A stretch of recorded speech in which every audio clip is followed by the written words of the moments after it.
So honestly, let me ask you a question. How do you feel about waiting? Is it something that you just love to do? It's a very important part of our walk as a believer.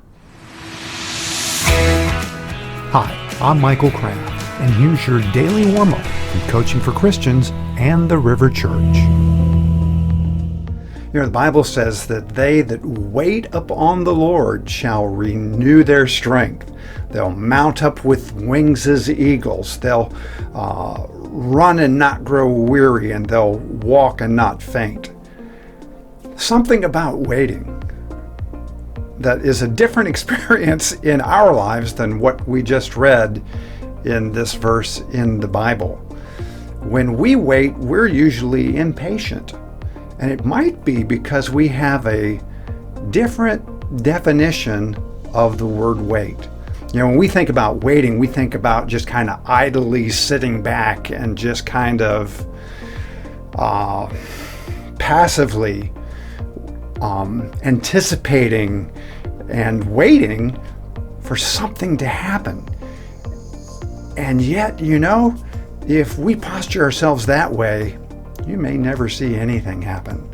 Because the word wait actually is an active word. It means to participate. Honestly, the word wait there on a root level, it kind of has the connotation of one who gives themselves to do menial task. It's, I guess the closest thing that I can think of would be a waitress. A waitress has a very important role, believe me. And right now, anywhere you go, you can see help wanted on almost any and every restaurant in town. But my mom was a waitress for over 20 years, and I know the type of work that's involved, and I certainly want to acknowledge and show my gratitude to all of the waiting staff who may be watching. But you know, there's a lesson in this for you and I, because if you went to a restaurant and the waiter or waitress just kind of sat around and you're saying, hey, listen, where's the ketchup, or where's the A1, or would you mind refilling my drink? And they were just waiting, because, you know, that's what waiters and waitresses do. They wait, right? If that sounds wrong, then there should be something wrong about waiting on the Lord. They that wait upon the Lord, they will renew their strength. I'm telling you, you don't get stronger by being passive.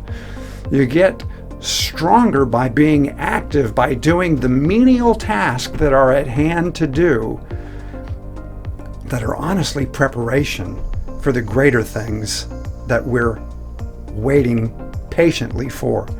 You see, it's hard to steer a ship that's not moving. But if the ship is moving, it's a whole lot easier to move that rudder and get you going in a direction. And so, listen, if you're waiting for something to happen in your life and you're just sitting passively by, can I encourage you to get active?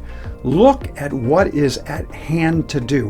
What are the menial things that perhaps you think, well, I shouldn't have to do this, shouldn't have to clean the house, or I shouldn't have to take out the garbage, or you fill in the blank. You know what I'm talking about. If you'll position yourself to do the small things, to wait upon other people, actually it means to serve. How about that? That just kind of popped into my spirit. But if we'll give ourselves to serving others while we're waiting to be served, while we're waiting on the Lord, you're in a perfect position for promotion, because they that wait upon the Lord will renew their strength. They'll mount up with wings as eagles. They'll run and not grow weary, and they'll walk and not faint. Let's position ourselves to wait actively today. All right? I want to remind you that Coaching for Christians and these daily meditations are intended to help you establish your thoughts, your attitudes, and your actions for today. So what are you going to do? We can sit back and wait and watch TV and do all of these passive things, or you can get into action. Think about the areas that you can serve. I'm not saying that you want to serve. I'm telling you, if you'll position yourself to serve and to do what seems to be menial things, you will find yourself being strengthened in your inner man. You'll have more joy, and you'll be connecting with others. Nothing more greater than serving. And there's nothing less that our flesh and carnal nature doesn't like to do. So let's wait upon others. Who can you wait? Who can you serve?